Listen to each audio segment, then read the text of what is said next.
বলেন। হ্যাঁ বলছি যে বলেন না, বলেন বলেন। এই যে কোনো খবর তো হচ্ছে না এখন। খবর বলতে সঞ্জীব দা এসছে দাদা, হ্যাঁ সঞ্জীব দা এসছে। হ্যাঁ সঞ্জীব দা মনে হয় 2-3 দিন হলো ঢুকে গেছে মালদাতে, ঠিক আছে। আমার সঙ্গে রাস্তায় ক্রসিং হয়েছে, আমি ফোন করিনি। আজকে দেখি আমার ফোন করে আমি সঞ্জীব দার সাথে কথা বলে আপনাকে ফোন করবো, ঠিক আচ্ছা। আছে। হ্যাঁ এইদিকে আমার দিকটা একটু শুনে নাও।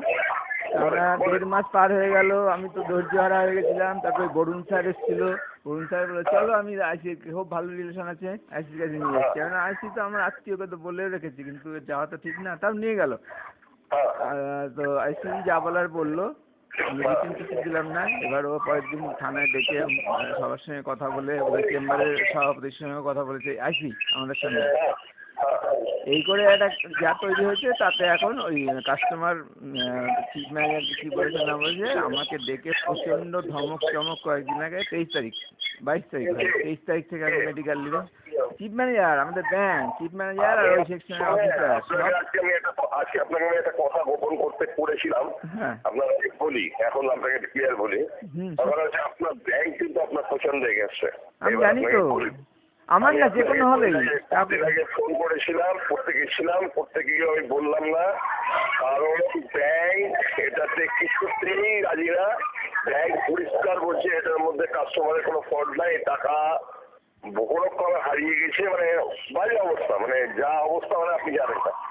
মানে এটাতে আপনার যে কি হবে, মানে টাকাটা যে উঠবে কিনা, যেহেতু ব্যাংকই দেখে বসেছে।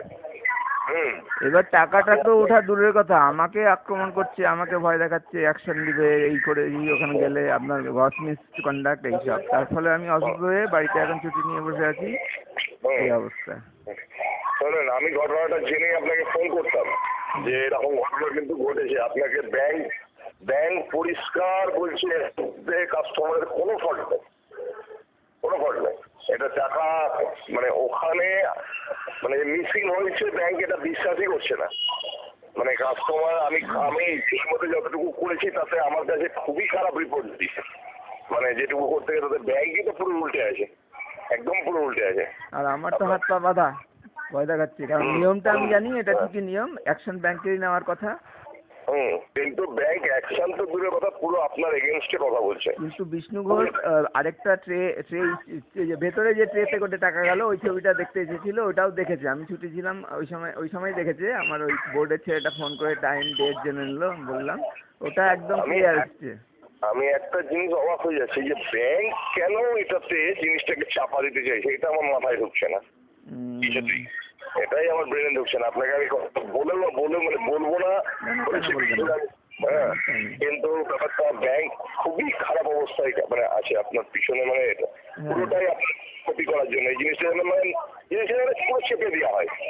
মানে এই হচ্ছে বক্তব্য ব্যাংকের।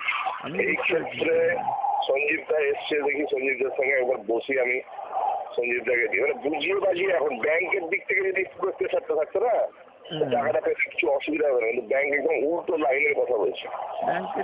কেউ বুঝি করছে না, ইউনিয়নও চুপচাপ বসে আছে, কি মুশকিল বুঝতে পারছি না। মানে সবাই পুরো ডেট এগেন্সট এটার ব্যাপারে। আমি আপনাকে দেখো যদি হয় আমার ওই দেখি প্রুফ দেখিয়ে দিতে পারবো।